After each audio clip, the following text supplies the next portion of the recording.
안녕하세요. 안녕하세요.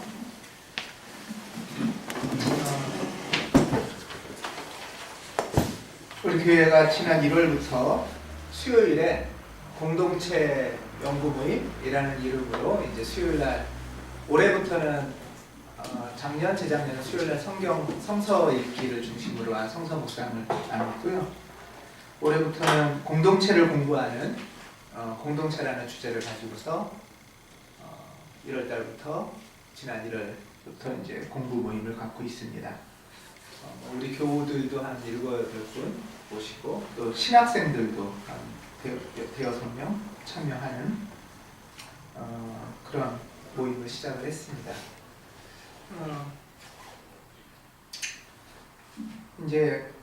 근데 이제 공동체 연구 모임이라는 것을 시작을 하면서 첫 번째는 이제 한국 교회가 어떤지부터 좀 얘기를 나누는 시간으로 1월달을 보냈어요. 그래서 오늘은 우리가 1월달에 수요 성서 공부를 했던 내용도 좀 말씀드리고 그것들이 우리한테 어떤 영향을 미치고 또 우리가 서로 어떻게 같이 갈지 이런 얘기들을 좀 하겠습니다. 오늘은 좀 약간 강의식으로 대화식으로 하겠습니다.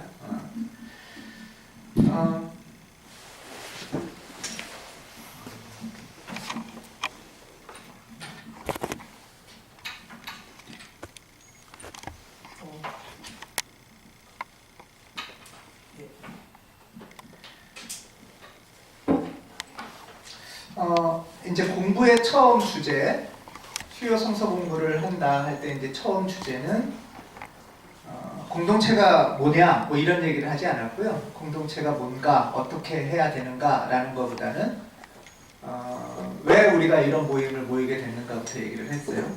그러니까 그건 무슨 말이냐면 한국 교회가 지금 현실이 어떤가라는 얘기부터 시작을 했습니다.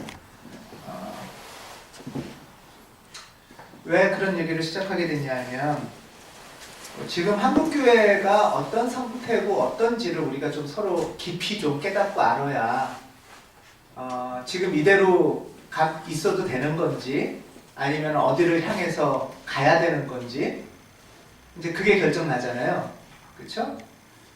그래서 지금 현실이 어떤가 이런 얘기들을 먼저 하면서 1월 한 주간 한 달을 보냈습니다.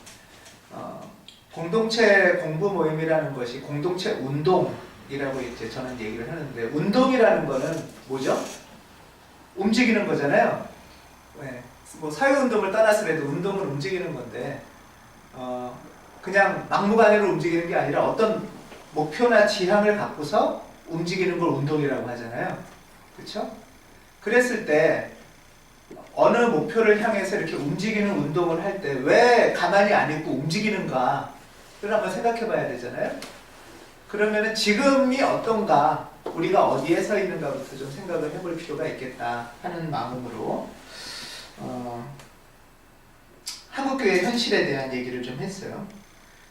한국교회 현실을 좀 잘 알고 깊이 깨달아야 우리가 지금 이대로 있어도 되는 건지 아니면 어디를 향해 가야 되는 건지가 이제 구분이 되는 거니까요.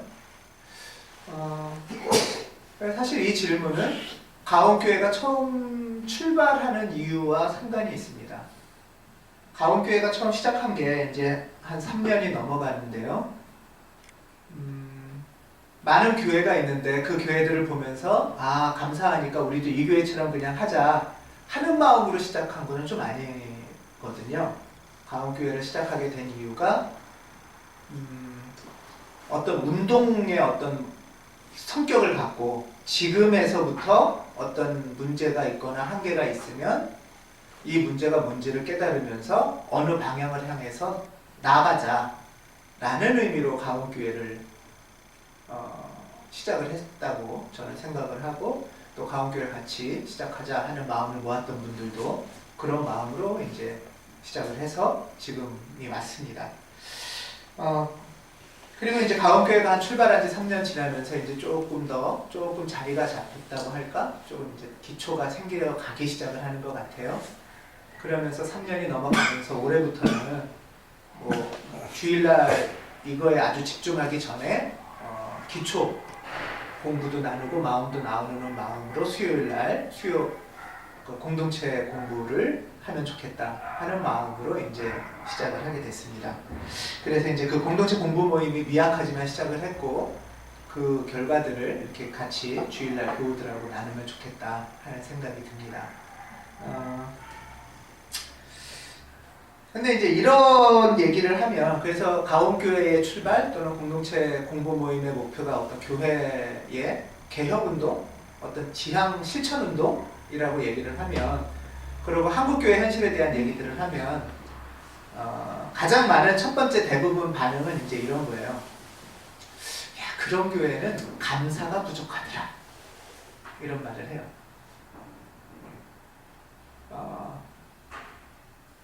뭐 반은 맞고 반은 틀린 것 같아요. 일단 여러분들은 어떠세요? 감사가 더 많으세요? 아니면 문제 제기가 더 많으세요? 여러분들 각자는. 예. 그런데 우리가 물론 우리 입장에서는 그냥 비아냥만 거리고 비판만 하고 손가락질만 하려고 비판을 하는 건 아니에요. 문제 제기를 하는 건 아니에요. 그거를 먼저 생각을 좀 해봐야 됩니다. 흔히 이렇게 지금 한국교회가 어떻다 이런 얘기를 하면 그냥 감사로 하지 은혜로 덮지 이런 얘기들을 하는 그 감사는 우리가 생각하는 감사랑은 좀 다른 것 같아요. 저는 한국교회가 또 우리가 교회 현실을 볼 때 하나님의 은혜다 그냥 감사다 하고 찬양하고 감사할 때인지 아니면 문제를 분명히 깨닫고 회개하고 고쳐가야 될 때인지를 먼저 생각해야 될 필요가 있다고 봐요. 감사하고 찬양을 할 때인지 교회적으로 전체적으로 볼 때 아니면 회개하고 반성하고 고쳐나가야 될 때인지 그렇게 봤을 때 예를 들면 예수님은 어떠셨어요? 그 당시 상황에 대해서 많은 감사로 그냥 은혜 하나님 은혜야 이러셨나요? 그러지 않았죠? 깊은 하나님과의 교감과 감사 속에 있었지만 그 현실에 대해서는 굉장히 많은 이건 아니다 이런 문제 제기를 하고 비판을 하면서 회개를 해야 되지 않겠냐 고쳐야 되지 않겠냐 라는 게 예수님의 말씀이셨잖아요. 그쵸? 예. 그 말은 뭐냐면 예수님은 우리는 지금 감사하고 찬양하고 제사만 드릴 때가 아니라 뭐가 문제인지를 알고 회개해야 될 때 아니냐라는 게 예수님의 예수운동의 시작이었죠. 예수운동이라는 것이. 구약의 많은 예언자들도 마찬가지였어요. 예레미야가 대표적인 예언자인데 그 당시에 예레미야만 있는 게 아니라 예레미야 반대편에 또 예레미야와 대적하는 선지자들이라는 사람들이 있었어요. 예언자들. 그러면서 서로 얘기를 했어요. 누가 진짜냐? 근데 이쪽에서는 지금 감사하고 찬양할 때다 이런 그룹이 하나 있었고요. 이쪽 그룹은 야 지금 문제가 뭔지를 정확히 알고 회개할 때다 이런 그룹이 있었어요. 이 사람들은 감사하고 찬양하면 되지 지금 뭐가 크게 문제인데 라는 쪽의 사람들이 있었던 반면에 예레미야는 그 반대편에서 거짓 예언자들의 특징은 바로 그거에 있다 라고 얘기를 했죠. 감사와 찬양으로 모든 걸 덮을 수 있는 건 아니다. 거짓 예언자와 참 예언자를 구분할 때 문제를 통렬하게 아파하고 안타까워하고 지적하고 회개해야 될 때가 있지. 무조건 좋다 평안하다 하는 것은 거짓 예언자들의 특징이다 라고 예레미야가 얘기를 했었어요. 그러면은 우리가 지금 한국교회는 어떤 때냐 이런 걸 좀 생각해 봐야 될 필요가 있다는 거죠. 예를 들면 이런 거예요. 이거는 물론 논란이 약간 있는 말이긴 하지만 뭐 이런 대중가요 중에 이런 노래가 있어요. 거리는 부른다 환희에 빛나는 춤추는 거리다 이런 노래 혹시 아세요? 네. 예. 언제 때 노래인지 혹시 아세요? 이 제목 아세요 혹시? 감격시대라는 노래예요. 감격시대. 거리는 부른다 뭐 그런 노래죠. 예. 이게 감격시대라는 노래예요. 환희에 뭐 빛나는 춤추는 거리다, 뭐 행진해서 나아가자, 뭐 얼마나 고맙고 감사하냐 이런 이제 가사들이에요. 감격해서. 근데 이 노래 자체만으로 보면 큰 문제가 없는데요. 이 노래가 일제시대 때 나왔던 노래예요. 중일전쟁 때. 그러면 이제 좀 문제가 되는 거겠죠. 중일전쟁 때 나왔던 노래라 이 노래에 친일 논란이 있는 노래입니다. 뭐 그건 좀 너무 먼 옛날 노래니까 저가 좀 청년 때 뭐 여러분들도 아실 텐데 정수라라는 가수가 있었어요. 무슨 대표적인 노래가 뭐죠? 환희. 예? 환희? 환희? 환희는 잘 모르겠는데 아 대한민국. 예. 꿈꾸는 대로 다 되고 뭐 자유와 희망이 넘치는 나라 뭐 이런 거잖아요. 가사로는 굉장히 좋죠. 근데 그게 몇 년도 발표된 곡인지 아세요? 예, 84년도에 발표된 곡입니다. 84년도 전두환 아주 절정기. 이제 그 시대가 그런 대한민국이냐라는 게 좀 문제인 거죠. 예를 들면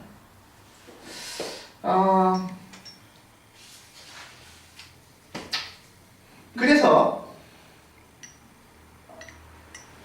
어떤 사람들은 한국교회는 지금 찬양하고 감사하고 기뻐할 때가 아니라 회개하고 문제제기를 지적하고 그 다음에 어떻게 나아야 될지를 생각해야 될 때 아니냐라고 이제 얘기를 하는 거죠. 결국 이거에 중요한 거는 때예요. 때. 지금이 어떤 때인가? 지금 상황이 어떤가? 지금이 찬양하고 감사할 때인가? 아니면 회개하고 자복하고 고치고 다른 방향을 찾아야 될 때인가? 라는 거죠. 가옥교회는 그런 면에서 지금 때가 그렇게 기쁘고 감사함 가운데 많은 교회들처럼 또 하나의 좋은 교회가 되보자, 또 하나의 교회가 되보자 라는 출발하고는 좀 다르게 출발한 교회입니다. 그것의 이제 구체적인 이제 준비 단계로 수요 모임으로 공동체 모임이라는 걸 이제 시작을 하고 그 마음들을 같이 나누려고 합니다. 그러면 한국 교회가 뭐가 그렇게 문제인가라고 얘기를 할 때요. 공동체 모임에서 지금 2권의 책을 읽고 있는데요. 오늘 한 권을 주로 소개를 드리겠습니다. 양희송이라는 사람이 쓴 다시 프로테스탄트라는 제목의 이제 책이에요. 그래서 책도 소개도 할 겸 말씀도 좀 서로 대화식으로 할 겸 해서 오늘은 강의식으로 좀 말씀을 드린다라는 겁니다. 양희송은 소위 말해서 한국교회가 진보적인 그룹과 보수적인 그룹이 있다고 할 때 양희송이라는 사람은 진보적인 그룹 사람이 아니에요. 소위 말하는 복음주의권이라는 보수적인 신앙에서 자랐고 대학생 선교단체에서 활동하고 하던 사람이에요. 그리고 이 책을 내게 된 베이스도 사실은 좀 보수적인 교회에서 돈도 대주고 해서 냈는 거예요. 그런데도 불구하고 자성이 된 거죠. 쉽게 말해서. 청어람이라는 기독교와 인문학을 결합한 어떤 대중 공부 강좌의 기획자이기도 합니다. 이 사람은 진보적이고 막 운동권이었고 막 민중 막 운동가였고 그런 사람이 아니었어요. 근데 신앙생활을 하고 그 다음에 어떻게 하면 우리가 좀 바르게 기독교인으로 살아갈 수 있을까 고민을 하는 사람이라고 보시면은 그냥 적절할 것 같아요. 평신도입니다. 목사가 아니고. 그런데 이 사람이 말하는 건 뭐냐면 한국교회가 많은 뭐 부침도 있고 감사도 있었지만 이제 이러면 안 되겠다라는 결정적인 사건들이 몇 개 있었다라고 얘기를 해요. 그 사람은 아주 오래전으로 거슬러 올라가진 않아요. 한국교회가 이제는 정말 이러면 안 되겠다 하는 연도, 기점을 잡습니다. 같이 공부하셨던 분들은 아시겠는데 몇 년도죠? 2007년을 기점으로 잡아요. 그 전까지는 좀 뭐 잘했다고 치고 잘못했다고 쳐도 막 해도 2007년도서부터는 이제는 완전히 이러면 안 되지 않겠냐. 그래서 2007년을 일종의 한국교회의 분수령으로 잡아요. 2007년의 사건을. 2007년에 도대체 무슨 일이 있었길래 2007년을 이런 것들을 사건으로 잡냐 하는 이제 대표적인 사건이 몇 가지가 있습니다. 2007년에 아주 큰 사건은 뭐가 있을까요? 책 보신 분들은 조금 나중에 대답하실래요? 예? 2007년에 장로님이 대통령이 됐어요.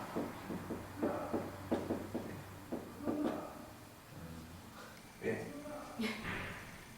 아니 사실 이게 교회적으로 보면 이거 어때요? 우리 교회 장로님 중에 대통령이 나왔다고 생각해보시면 어떠실 것 같으세요? 사실은 우리 교회는 계속 그분이 후보로 나갈 때부터 기도하지 않았겠어요? 대통령 되게 해달라고? 대통령까지는 아니고 우리 교우 중에 예를 들면 화성시장이 됐든가 아니면 시의원? 시의원 너무 약한가요? 막 기도도 하고 잘 되게 해주십시오 이랬을 거 아니에요. 그래서 기도의 응답을 받은 거예요. 어떻게 보면 그렇지 않겠어요? 예, 기원의 응답, 강구의 응답을 받은 거죠. 예, 교회에서는 아주 집중적으로 기도했을 거 아니에요? 그래서 이 장로님이 대통령이 된 거예요. 그게 이제 2007년이에요. 그 다음에 또 하나의 큰 사건 중에 하나는 그래서 교회적으로 굉장히 기쁜 일이고 감사한 일이었는데요. 그리고 또 하나는 이제 뭐가 있을까요? 1907년 평양부흥회. 이 평양부흥회는 뭐냐면 우리나라 부흥회 있죠? 모든 교회의 부흥회. 모든 교회 부흥회의 원조예요. 그래서 부흥회를 어떻게 하면 되냐? 어떻게 하면 부흥회가 잘 됐다고 소문날까? 하면은 베스트의 원조를 평양부흥회로 쳐요. 이때 막 회개하고 자복하고 전도하고 막 울고 막 이런 막 사건이 성령 강림 사건이라는 소위 말하는 그런 것들이 있었어요. 이게 몇 년이죠? 딱? 100년 됐잖아요. 그러니까 평양부흥회 100년 기념으로 다시 이거를 전국적으로 일으켜보자 라는 게 이제 있었어요. 2007년도에. 이게 엄청난 게 교회 내적으로는 큰 사건이었어요. 이 두 가지가. 여러분들이 교회를 그 당시에 다니셨나요? 네, 다니셨을 때 여러분들 교회는 어떠셨는지 모르겠어요. 이 두 가지가 영향을 미쳤는지 안 미쳤는지. 안 미친 교회면 주류교회가 아닌 거예요. 네, 한국 교회는 대부분 이 두 가지가 큰 영향을 미쳤어요. 이거를 전면에 드러내든 안 드러내든 간에. 네. 이 뭐냐? 우리 교인 중에 대통령이 생기는 거죠. 예를 들면은 창세기에 보면은 장로님인데도 그냥 입지전적인 장로님이잖아요. 고생도 하고 하다 사업을 일으키고 사장이 되고 서울시장이 되고 그러다 대통령까지 되는 거잖아요. 성공의 아주 대표적인 입지전적인 성공 모델, 성공의 인물이죠. 예를 들면은 창세기로 치면 요셉 같은 사람이라고 할까? 국무총리까지 올라간, 그렇죠? 네. 뭐 이런 사람인 거예요. 그게 아마 교차 비유가 됐을 겁니다. 그래서 결국은 기도해서 이렇게까지 된 인물. 그런데 좀 이렇지만 그럼에도 불구하고 기독교 전체적으로 좀 약해지는 것 같으니까 부흥회를 다시 해서 교회를 좀 다시 새롭게 힘차게 높여보자. 이런 게 이제 굉장히 큰 이슈였어요. 그래서 평양부흥회 100주년 기념을 했는데, 근데 이제 교회에 이렇게 좋은 일만 있었던 건 아니고 교회상에서 조금 나쁜 일이 하나 있었어요. 조금 나쁜 일 치고는 이거는 교회 다니는 사람들끼리는 굉장히 좋았는데 교회를 보는 조금 나쁜 일을 하나. 조금 나쁜 일이에요, 그거는. 그거는 뭐냐? 뭘까요? 이때가 생물교회. 단기 선교팀이 아프간 갔다가 피납당한 거예요. 그래서 사실 기독교인들은 이거가 되게 주요 이슈였는데 기독교인이 아닌 사람들은 아휴, 이 기독교인들 떠들더니 거기는 가가지고 이제 이런 소리들이 막 노골하될 때. 그죠? 이게 그러니까 어떻게 보면 생물교회는 굉장히 다른 교회에 비하면 그래도 건강한 교회예요. 샘물교회 자체로만 본다면. 그러니까 샘물교회에 대한 질타가 아니고 이거는 한국 기독교에 대한 어떤 마음에 안 드는 어떤 질타를 여기에 쏟아부었다고 할까? 하는 사건이죠.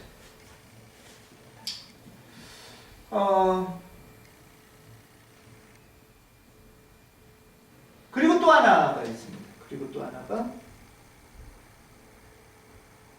기억나시죠? 이 100주년 기념 행사를 상암 월드컵 경기장에서 이제 했는데요.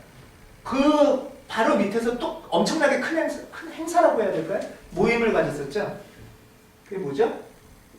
이랜드 노동자 해고 노동자에 대한 시위가 월드컵 경기장의 밑에서 있었어요. 이랜드 노동자 해고가. 뭐 워낙 뭐 나라가 노동자들 해고를 너무 쉽게 하니까 뭐 특별히 그럴 건 없는데 여기에 이슈는 뭐였냐면 이랜드라는 거예요. 이랜드는 기독교 그룹 회사다라는 걸 아주 전면에 부각한 대표적인 회사였잖아요. 그래서 가게마다 공식화된 게 주의를 십니다였죠. 예, 이랜드가 그걸 아주 퍼뜨린 거잖아요. 대기업의 공식적인 주의를 십니다고 퍼뜨린 건 이랜드가 최초예요, 우리나라에서. 그랬는데 이제 노동자를 이렇게 해고하는 이런 문제가 되면서 이제 비정규직 노동자들 이제 문제가 아주 특히 기독교가 비정규직 요게 이제 두 가지인 거죠. 이게 아주 여러 가지가 있는데 이 문제는 기독교나 교회가 비정규직 노동자들 또는 가난한 사람들을 어떻게 대하는가를 보는 척도로 이걸 삼는 거죠.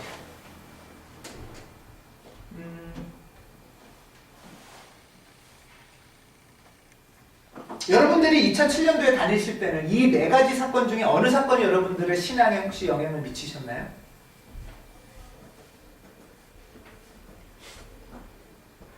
아니면은 교회가 막 어떤 네 가지 중에 어떤 거에 이렇게 휩싸이거나 휘둘리거나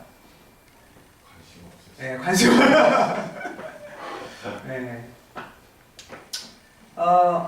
이 사람들은 이제 그러고 나서 이 문제가 해결이 안 되니까 이제 지금 말고 이전에 강남역 사거리의 사랑의 교회에서 이제 그 일종의 시위를 했죠. 그 영화에도 나오지 않았었나요? 그렇죠? 영화에도 나왔었는데 이랜드 사장이 이제 사랑의 교회 장로님이었으니까 그래서 이제 주일 예배 때 정문에서 이제 했는데 이제 예배를 못 들어오게 한 거죠. 쉽게 말해서 노동자들을 이제 이런 문제들이 있었어요.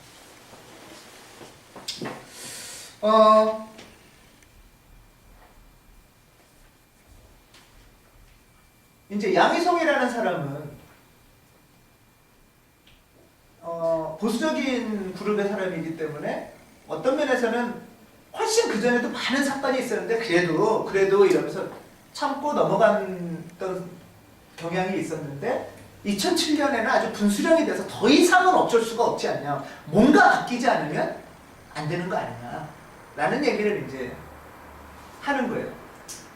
이 양희송이라는 사람의 독자는 보수적인 기독교인들을 대상으로 하는 거예요. 그러면서 이제는 이러면 안 되지 않겠냐. 이런 문제들을 부흥에 잘한다고 해서 해결되는 건 아니지 않겠냐. 또는 교인 중에 한 명 대통령 만들어서 성공한다고 해서 기독교가 어떻게 바뀌는 건 아니지 않겠냐. 라는 얘기를 이제 하기 시작을 하는 거죠.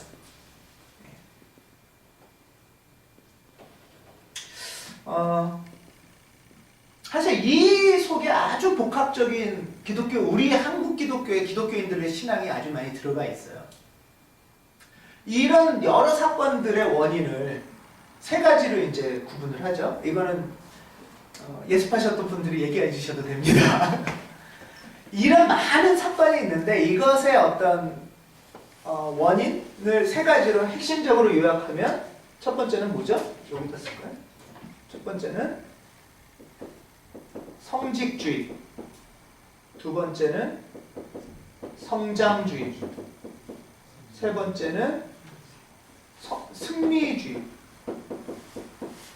이렇게 얘기를 해요. 한국 기독교인들의 기독교 신앙의 성격이 이 세 가지라고 요약할 수 있겠다. 성직주의, 성장주의, 승리주의. 저는 이런 지금 오늘 이런 얘기를 드리는 거는 수요 모임에서도 마찬가지지만 이렇게 교회를 손가락질하거나 비아냥거리자고 우리가 이 얘기를 하는 건 절대 아니에요. 교회가 이렇다고 그러는데 그러면 우리도 교회에 소속된 사람이고 교인이잖아요. 우리의 기독교 신앙 속에는 이런 것들은 없는가? 또는 우리 주변의 기독교인들은 어떤가?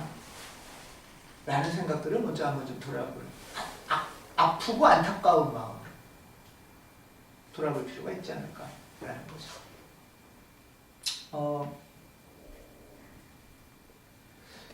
간단한 설명을 드리면 성직주의는 이런 거예요. 직업에 관한 얘기예요. 직업. 여러분들은 직업을 어떻게 생각하십니까? 이런 얘기예요. 성직주의라. 예를 들면 직업도 다른 말로 하면 일이라고 할 수도 있어요. 혹시 일 중에 높고 거룩하고 좋은 일과 나쁘고 하찮고 별거 아닌 일로 구분하고 있진 않냐라는 질문이에요. 물론 지금부터 좀 더 제가 많은 얘기를 드리는 거는 이 책에만 있는 얘기는 아니에요. 이제 저의 얘기와 합쳐서 얘기를 물론 드리는 겁니다.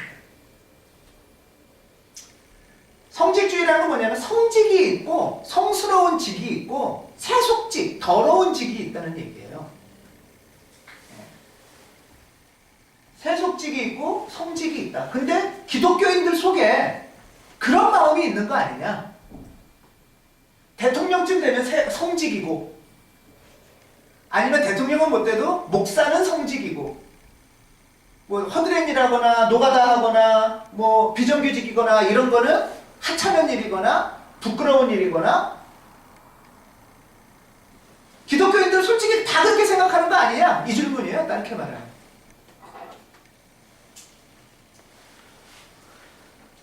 그러니까 성공 사례, 신앙인들의 간증과 성공 사례를 얘기를 들면 성공 인물, 높은 직위, 좋은 직장, 소위 말해서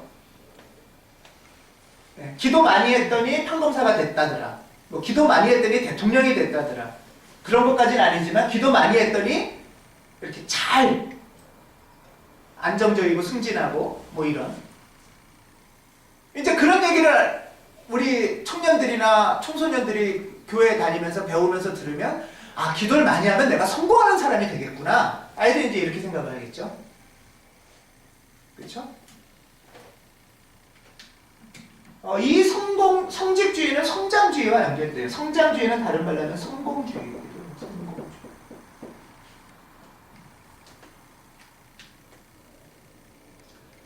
결국 좋은 직업, 나쁜 직업, 허드렛 일, 그림자 노동, 멋지고 번듯한 일 이런 것들이 계속 구분이 되고 기도를 많이 하면 그 자리를 차지할 수 있다 라는 신앙, 그것이 성공주의와 결합된다는 거죠. 성장주의는 또 뭐냐 하면 이런 거예요. 교회가 여러분들 건물을 막 짓잖아요. 빚을 져서라도. 왜 지을까요? 뭐 빚지는 게 좋아서 짓겠어요? 목사들끼리 하는 얘기가 있어요. 번듯하게 안 지어놓으면 교인들이 안 와. 이거거든요. 번듯한 건물과 교회가 있으면 야, 이 목사님이 영빨이 좋나 보다. 이 목사님과 교회에 하나님이 축복을 하시나 보다. 그래서 나도 이 교회 가면 영빨 받고 축복받고 성공할 수 있지 않을까? 라는 기대 심리가 그 형태 속에 들어있다는 거죠. 그러니까 무리해서라도 빚을 짓고 건물을 짓는 거예요, 사실. 그렇게 이제 무리해서 건물을 짓고 빚을 져서라도 번듯하게 해놓으면 이제 빚을 지니까 또 교인들이 많이 와야 되겠죠. 이 두 개는 아주 결합되어 있어요.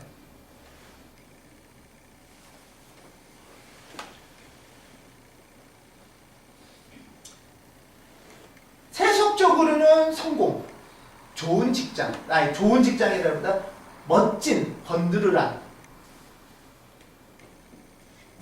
저는 사실 목사가 되기 위한 일부 신학교들 중에는 신학대학원을 가는 경쟁률이 굉장히 높아요. 입시 경쟁률이.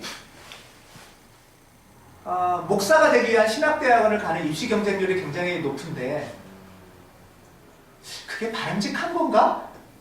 그거는 어떻게 생각하세요, 여러분? 목사가 되고 싶은 사람이 많다. 어떻게 생각하세요? 예, 뭐 많은 사람들이 나는 낮고 천하고 약한 일을 막 하고 싶어. 너무 이래서 목사가 될 그 지원자들이 많으면 너무 좋죠. 그런데 할만해 보이는 거예요. 하면은 목사가 되면 존경도 받겠고 뭔가 이렇게 성스러워도 보이고 거룩해도 보이고 높임도 받을 것 같은 마음속에 목사 지원자들이 많아지는 건 아닌가? 하는 생각도 드는 거예요. 예를 들면은 카톨릭이든 다른 데서는 수도사들은 굉장히 없어서 좀 고민을 해요. 왜 수도사들은 없는데 목사들은 그렇게 넘쳐날까?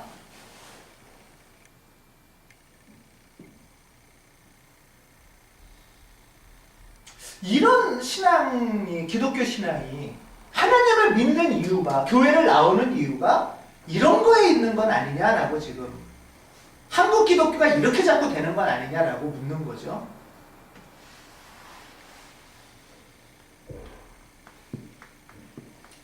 그리고 세 번째가 이제 승리주의인데요. 이것도 마찬가지로 세 개가 다 연결이 되는데요. 성공을 한다는 얘기는 다른 사람한테서 이 사람이 이긴다는 얘기잖아요. 경쟁에서. 이 성공의 개념은. 교회가 성공하는 것도 마찬가지고 옆교회에 비해서 이 교회가 이기는 거고. 그러니까 이 승리주의에서는 너도 이기고 나도 이기고 윈윈은 보기 힘들고 누구 하나가 이기고 누구 하나는 패배자가 되는 이런 구조로 사람과 사람의 관계가 된다는 거죠.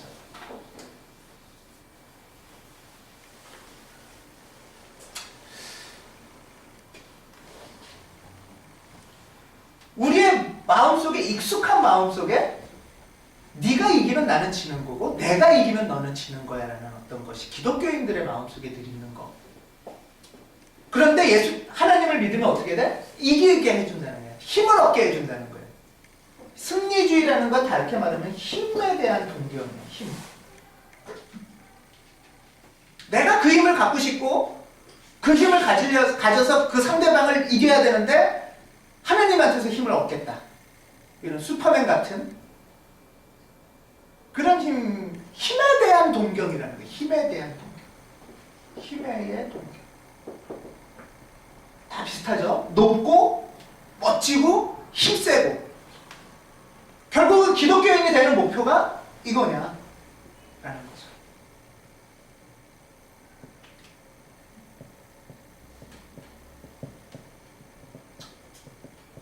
근데 결국은 이랬을 때 여기에서 제일 많이 빠져있는 분은 예수님이잖아요. 예수님은 힘센 사람도 아니고 성공한 사람도 아니고 높임받은 사람도 아니고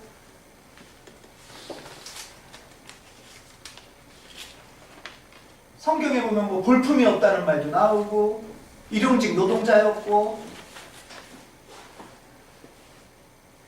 이런 은연중에 이런 것 속에 사실은 예수님이 어디가 있는지 찾기 힘들어요.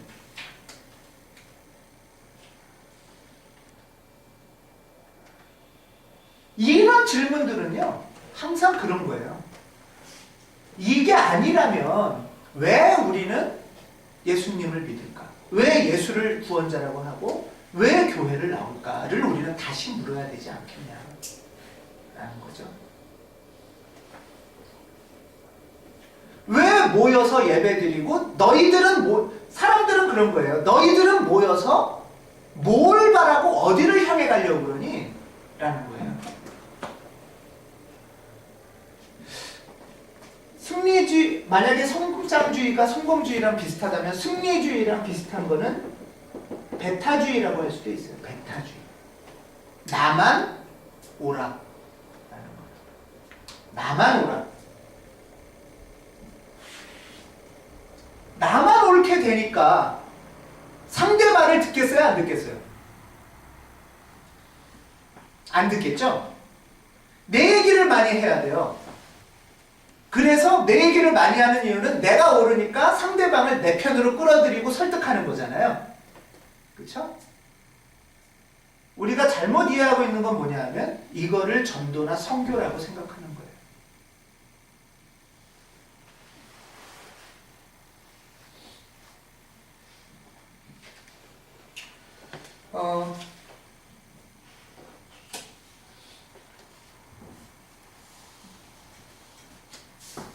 오늘 창세기에 보면 17장, 오늘 창세기에 보면은 이제 두 아이가 나와요. 한 아이가 누구죠? 이삭. 그 다음에 둘째 아이가 이스마엘. 사실은 둘째가 아니죠. 이스마엘이 장자죠. 네, 이스마엘이 장자예요. 이삭이 차남인데, 이제 이삭은 쉽게 말해서 첫 번째 부인에게서 난 아이고, 이스마엘은 두 번째 부인에게서 난 아이죠. 예.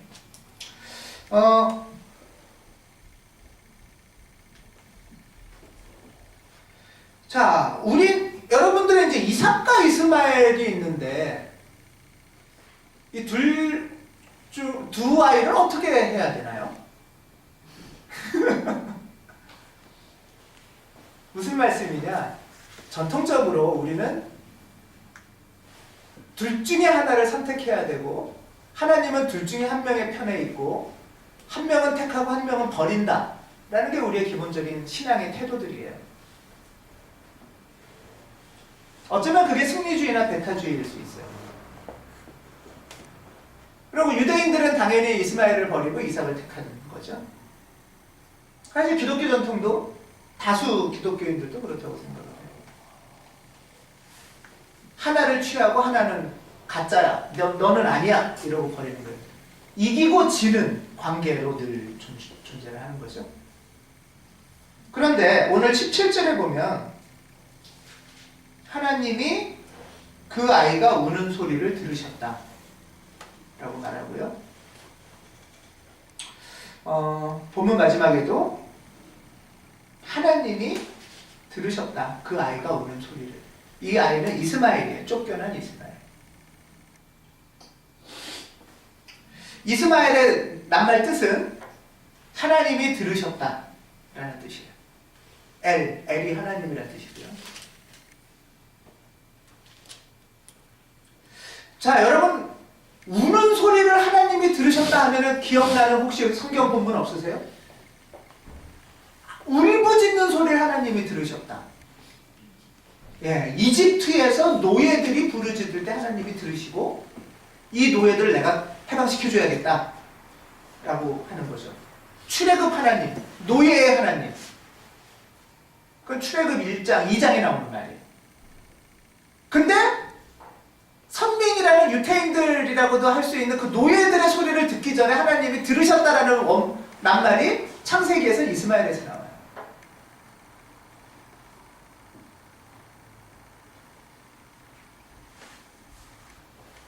(20절에는) 또 이스마엘이 자라는 동안에 하나님이 그 아이와 늘 함께 계시면서 돌보셨다 라고 해요. 이걸 볼 때 하나님은,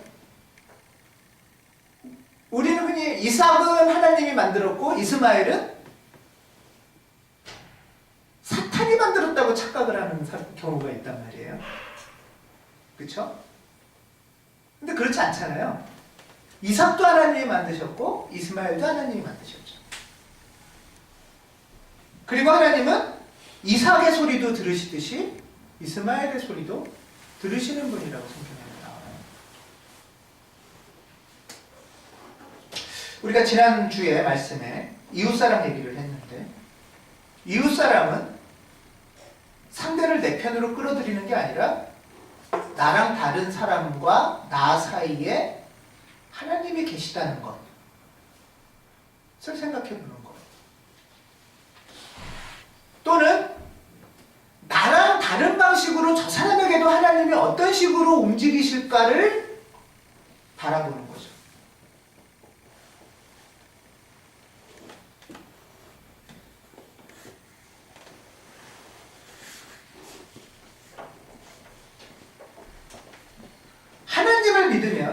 저 사람이 하나님의 자녀일 것이다. 하나님의 피조물일 것이다, 최소한.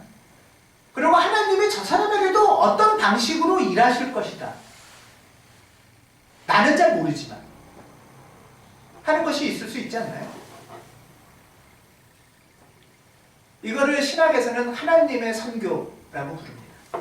하나님의 선교. 선교라는 말은 뭐냐면 일한다는 뜻이에요, 그냥. 하나님이 일하신다라는 거예요. 하나님이 일하는 방식을 우리가 어떻게 알겠어요? 모르지만 하나님이 들으시고 일하실 거라는 거죠.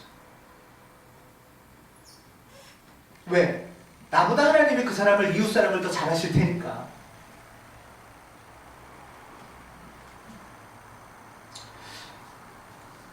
교회만이 전부가 아니고 이 모든 것을 만드시는 하나님, 또 이 모든 것의 관계 속에 운행하시는 하나님.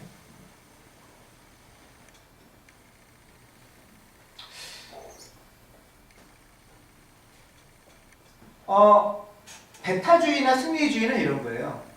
자, 이런 얘기를 하면 그럼 뭐 예수 안 믿어도 되겠네요? 교회 안 나와도 되겠네요? 뭐 이런 질문도 금방 나와요. 그게 아니고요. 그건 참 오해를 하는 거고 이해 못하는 거고, 하나님이 그 사람에게 어떤 식으로 일하시듯이 나한테는 어떤 식으로 일하는지가 분명해져야 돼요. 여러분들한테는 예수님이 어떤 분이십니까? 길이고 구원자고 내 생명의 통로 맞습니까? 예.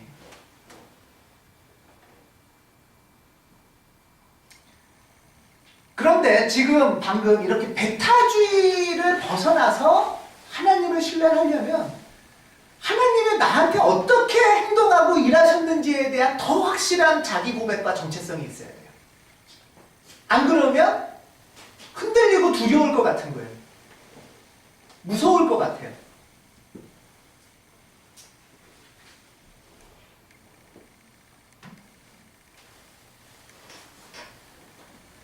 오늘날의 선교는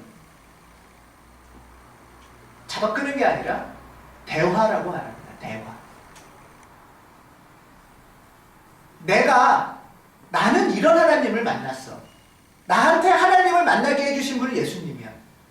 내가 의롭게 살거나 평화롭게 살려고 하다 보니까 예수님이 나한테 길이 되고 생명이 됐어. 라는 깊은 고백. 자기 정체성의 확실함. 또 그것에 대한 그건 뭐냐? 다른 사람이 너 왜 교회 가냐? 뭐가 나온다고?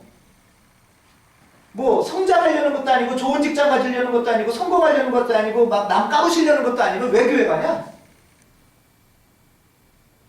할 때 나는 이런 이유 때문에 예수님이 너무 고맙고 예수님 덕분에 하나님을 만나게 되는 과정이 됐고, 나는 이거는 설득과 강요가 아니라 자기 고백인 거죠, 고백. 그런데 여기서 끝나는 게 아니라 하나님이 그 사람한테는 어떤 일을 하시는 것 같은지에 대한 얘기를 또 듣는 거예요. 낱말은 다르겠죠, 용어는.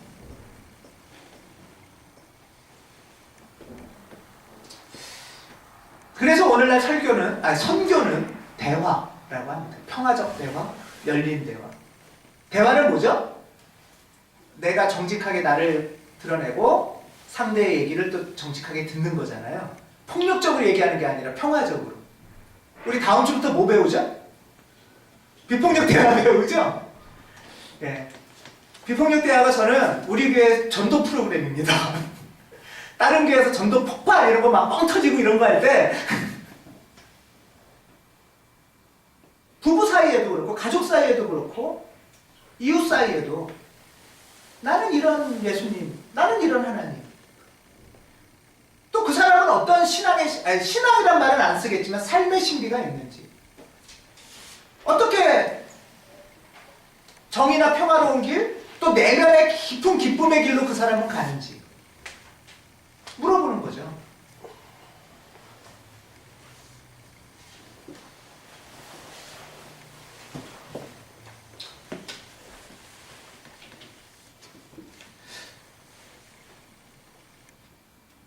저는 한국교회가 이런 거야. 성직주의, 성장주의, 승리주의로 막 있어. 그러면 에이 그거 참 별거 아니다. 이거 아유 아직도 그래? 유치하다. 이렇게 얘기들을 하시는 분들도 계세요. 그런데 내 속에는 이런 것들이 어떻게 작동하고 있나? 또 우리 주변에는 라는 걸 좀 생각해 보실 필요가 있고요. 그 다음에 또 하나는 이걸 뺀다면 정말 기독교라는 게 뭐냐? 정말 예수가 나한테 누구고 우리한테 어떤 존재인가? 라는 거에 대한 좀 더 깊은 질문. 예수가 길이라고 했는데 예수가 거룩한 직업 갖게 하는 길이나 성공하는 길이나 승리하는 길이 아니라면 예수는 어디로 우리를 끌고 가는 길인가? 라는 깨달음과 고백. 이것이 저는 우리 가온교회에서 좀 더 있으면 좋겠다 이제 하는 마음이 듭니다. 기도하겠습니다.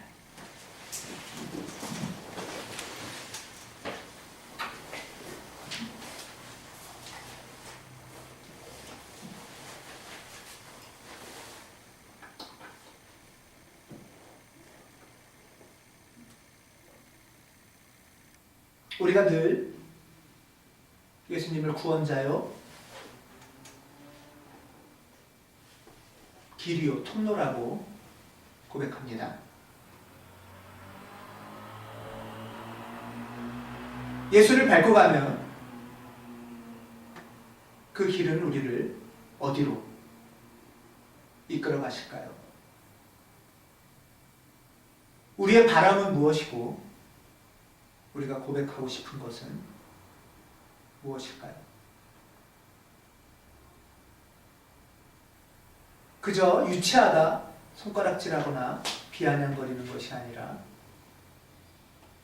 정직한 마음, 안타까운 마음으로 먼저 우리 자신의 내면을 돌아보는 그런 가운데 우리가 왜 이 자리에 모이고 어디를 향해 갈 건지 생각하는 우리 가온교회가 되도록 성령님께서 인도하여 주시옵소서. 주 예수 그리스도 이름으로 기도드립니다. 아멘.